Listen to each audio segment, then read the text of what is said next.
Una bellissima campana di bronzo, una vecchia catena posizionata su un tronco di legno e poi queste altre campane ci fanno esordire quest'oggi con un nuovo viaggio nella storia, nella memoria, in questo caso da Cagliari, alla ricerca delle torri del cielo.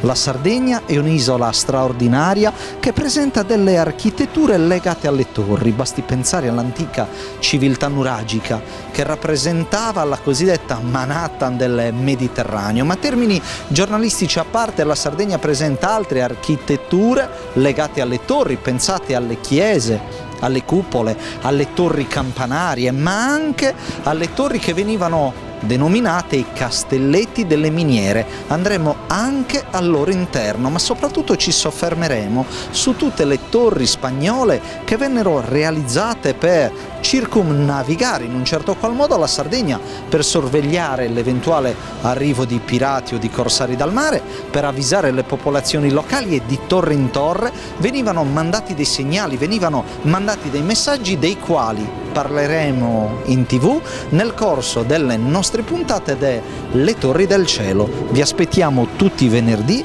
alle ore 21 sul canale 11 del Digitale Terrestre su Tele Costa Smeralda.